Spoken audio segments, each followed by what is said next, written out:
Bonjour à tous, dans cet exercice, je vous présente 4 sections de pavé droit. Un pavé droit, c'est donc un parallélépipède rectangle. Ici, A, B, C, D, E, F, G, H. Et j'ai placé 3 points, donc I, J, K. I est sur le segment HD, ici à peu près au milieu. J, c'est pareil. Et K sur le segment CG. Et on va, comme ça, tracer 4 sections assez rapidement sans rédiger vraiment. Et à côté, vous voyez, chez GeoGebra, on regardera ce que ça donne en 3D. Donc on est parti. On va donc construire la section du pavé avec le plan BIJ. Alors le plan BIJ, je vais déjà bien tracer un petit peu le triangle ici pour bien voir à peu près à quoi il peut ressembler ce plan. Donc BIJ, on a donc IJ ici, B est là, donc voilà. Vous avez vous à votre disposition pour visualiser ce petit triangle imaginaire. Il est à l'intérieur du cube. Comment fait-on pour tracer une section? Eh bien, il faut bien comprendre, la section, c'est la trace que va donner l'intersection sur chacune des faces de votre solide. Ici, c'est un pavé, il y a donc 6 faces. Il y a potentiellement 6 intersections et on va les faire une à une, face par face. Déjà, on va partir par la face ABCD, celle du sol. Et je vais tracer en rouge au fur et à mesure. Donc sur le sol, on a déjà B, on a déjà J, on a 2 points. On sait que deux plans non parallèles se coupent selon une droite. Donc ici, vous avez déjà à l'intersection, ça sera tout le segment B, J, et ça va même aller jusqu'à A. Donc vous aurez toute cette partie-là. Ça, c'est donc l'intersection avec la face du dessous. Mais c'est aussi l'intersection à la face du devant. La face AB, FE. Donc ici, AB, FE. On va passer ensuite sur les côtés. Alors sur le côté ADHE, donc à gauche, on a déjà le point A qui est sur notre plan puisqu'il est sur la droite JB et on a le point I. Donc on a 2 points. Donc la droite entière va être dans l'intersection de ces deux plans. On a donc à relier ici I et A. Qu'est-ce qu'on sait d'autre? Théorème très important. On est dans un pavé, donc les côtés sont parallèles 2 à 2. Les plans que vous voyez sont des plans parallèles. Et on sait que quand un plan coupe un autre plan, eh bien il coupera tout autre plan parallèle de façon avec une intersection parallèle à la première. C'est pas très clair ce que je viens de dire, mais ça veut dire qu'ici, votre intersection, qui est la droite AB, entre le plan bleu et la face du devant, eh bien, sur la face du derrière, l'intersection sera une parallèle. Donc ici, on aura une parallèle qui passe par I, et vous avez juste à tracer ici une parallèle.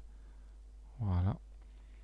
Et on la prolonge jusqu'à couper l'arête qui délimite la face des CGH. Après, il vous reste à relier ici ces deux points et on trouve quelque chose de similaire. Ce segment que je viens de tracer, il est parallèle au segment qui est en face, ce segment AI. Donc on obtient toujours ici, quand on a 4 traits à tracer, un parallélogramme. C'est-à-dire que les segments de votre polygone, qui constituent la section, eh bien, ils seront parallèles, 2 à 2, avec les faces qui correspondent. Donc ici, on obtient, vous voyez, un parallélogramme. Alors je vais tout de suite le tracer sur GeoGebra. Donc le plan, voilà tout de suite ce que ça donne sur GeoGebra. Vous voyez, j'ai le triangle BIJ et la section ici en rouge. Donc si je tourne, vous voyez, ça donne ceci. Donc de côté, oui, on ne voit plus rien. Donc tout est bien comme on l'avait prévu. Deuxième intersection avec le plan DIJ. Première étape, on repasse rapidement.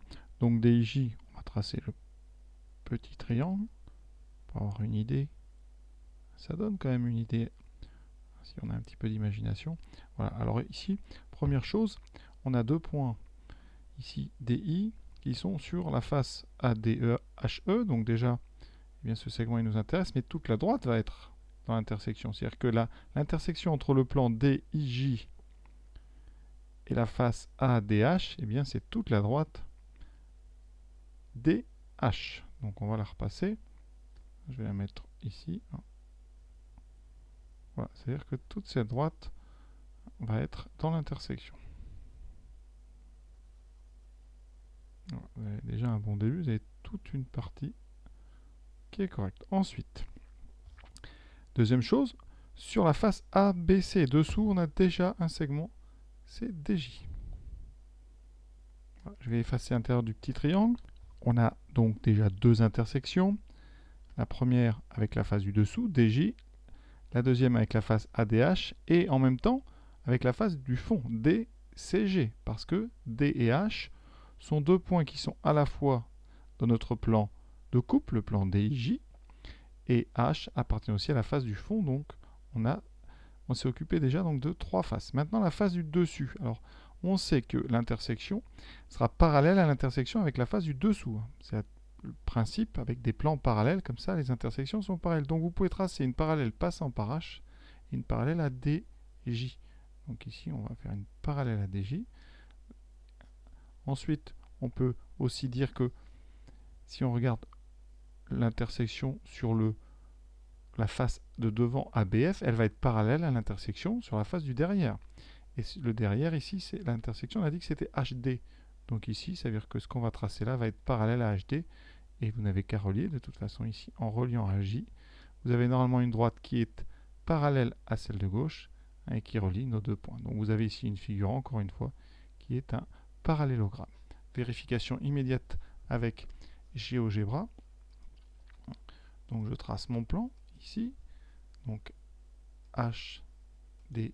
Et comme ça, ça vous permet de le voir. Ce plan, vous voyez, il est comme ceci. La voici. Vous voyez ici. Il se trouve que c'est un rectangle. On ne va pas le démontrer là. On va rester vraiment sur nos intersections et on fait ça assez vite pour en faire plusieurs. Donc maintenant on passe au plan IJK.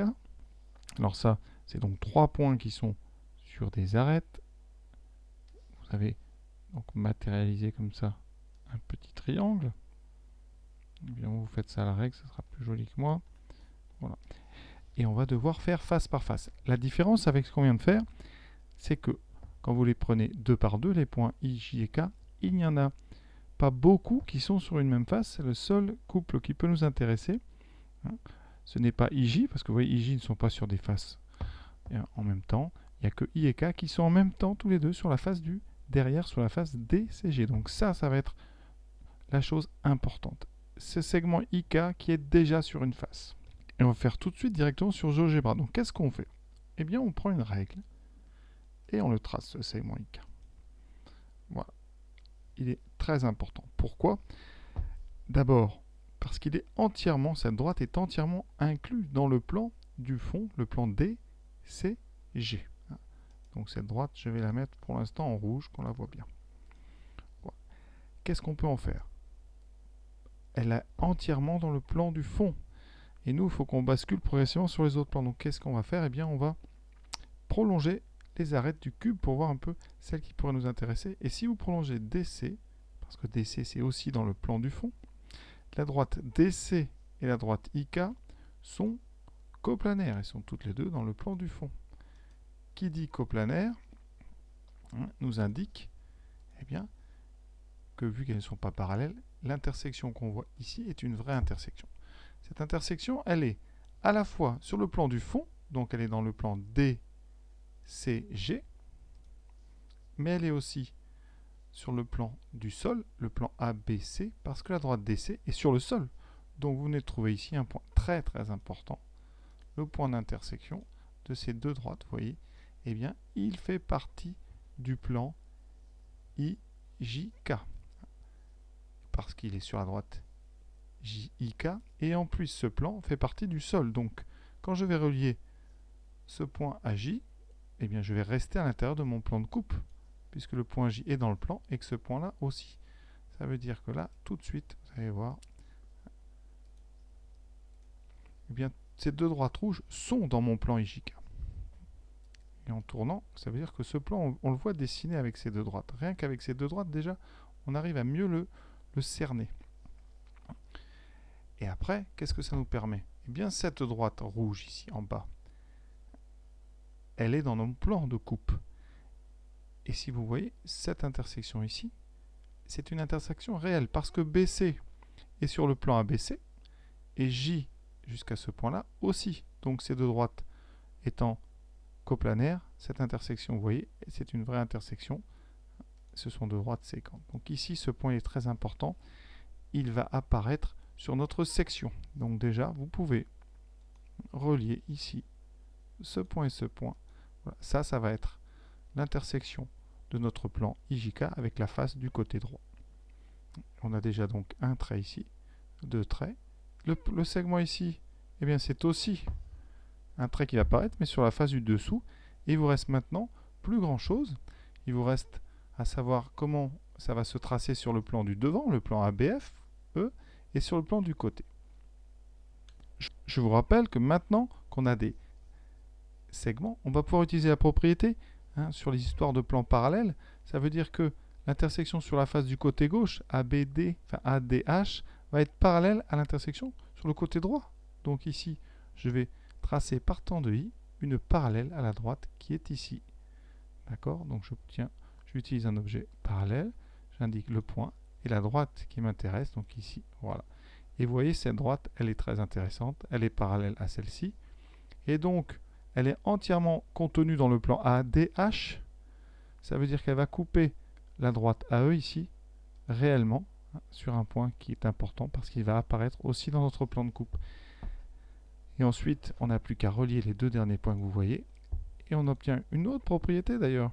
Parce que ce segment ici, eh bien, il va être parallèle au segment qui est en face. Vous voyez? Alors maintenant, j'ai plus qu'à mettre un peu de couleur. Et vous allez voir, tout va vous apparaître. Et la voici, cette section. Donc, il s'agit d'un pentagone. Vous avez 5 côtés. Et les côtés ici, on a des côtés qui sont parallèles parce qu'ils sont, on l'a dit, sur des faces parallèles. Ça, c'est très important dans les sections avec des cubes et des pavés droits.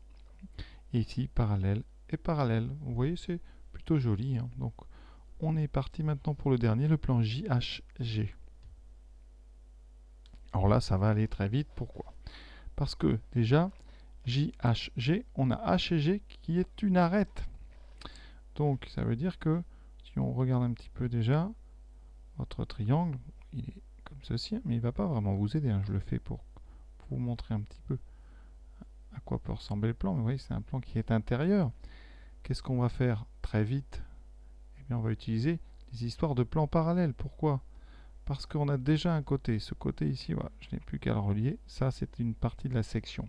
En face, sur le plan ABFE, eh bien là, l'intersection va être parallèle à cette droite-là. Et comme elle passe par J, parce que J est dans notre plan de coupe, le plan JGH, eh bien vous avez déjà un deuxième segment ici.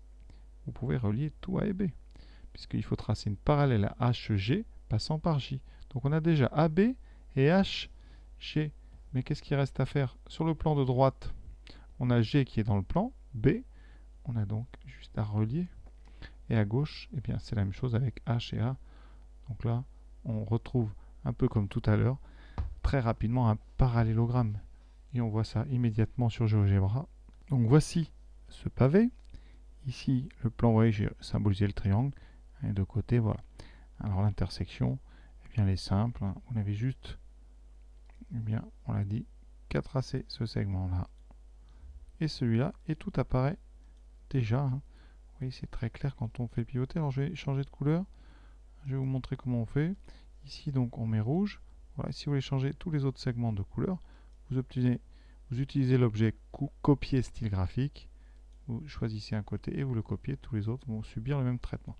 Donc, voici, vu comme ça, la forme ici qu'on obtient. Donc, c'est quand on le regarde comme ça, un rectangle. Sinon, il faudrait vérifier les angles. Ça, c'est l'objet de la suite du chapitre. Donc, voilà. Et pour info, voici le texte de l'exercice suivant. Toujours le même pavé droit. Par contre, on va mettre le point J à l'intérieur d'une face pour montrer un petit peu ce que ça change. Comme ça, on aura fait à peu près tous les cas de figure. Voilà, à bientôt.